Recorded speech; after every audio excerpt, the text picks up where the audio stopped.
Ang bigat.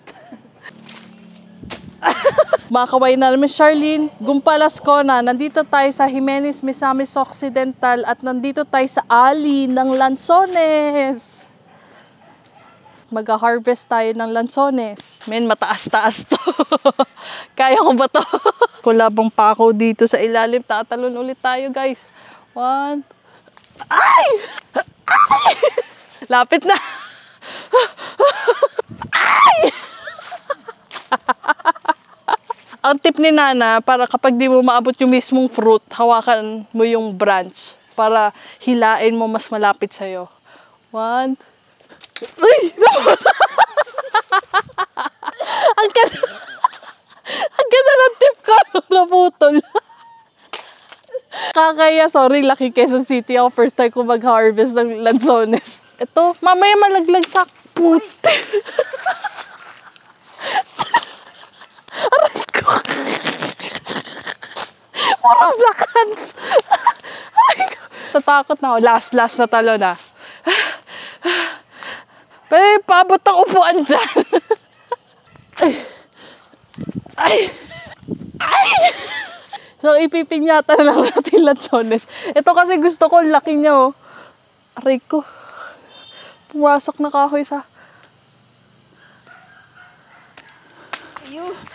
Yeah!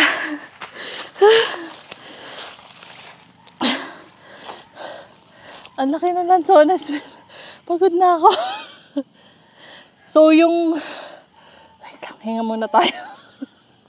Napagod yung Quezon City girl.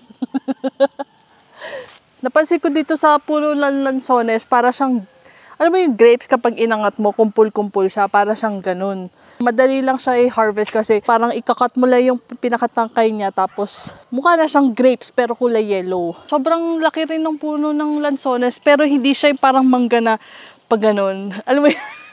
Hindi siya yung parang rambutan na puno na pag ganun. Parang sobrang straight niya na, na puno. Tapos ma-whitey nga siya eh. Ayun o, ma-white. Ma-white yung trunk niya. Manipis yung tree ng lansones katulad ko.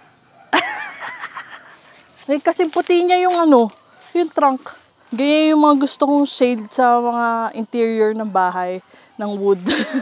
Lansones shade. Sa lansones tree, kahit kapag bumibili tayo sa palengke ng lansones, di mo talaga maiwasan rin yung mga black na ants. Okay lang naman yung black na ants kasi hindi naman sila nangangagat. Testing na natin itong lansones natin. So, ganun rin, ipipinch mo siya ng ganun. Ayan o, kita mo, pininch ko. Tapos open mong ganyan.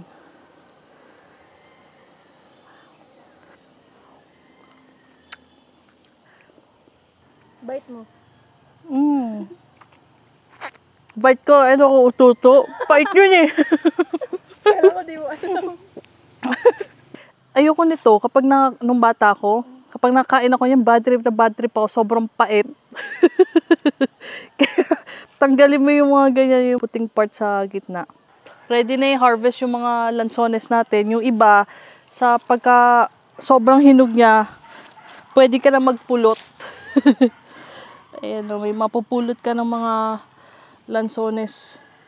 Sarap na nito. Kapag nalaglag na siya, ibig sabihin, hinog na siya. Sarap. Yung kahit dito ka lang, kaabangers ka. Hintay mo malaglag. Ito yung hilera ng mga lansones dito. Dami 1, 2, 3, 4, 5, 6, 7, 7, 8, 10. 10 rin bilang mo, di ba? Oh, meron pa dun. 10, 11, 12, 13. Basta marami. So, yun lang. Enjoy natin ang season ng lansones. Thank you. Bye-bye.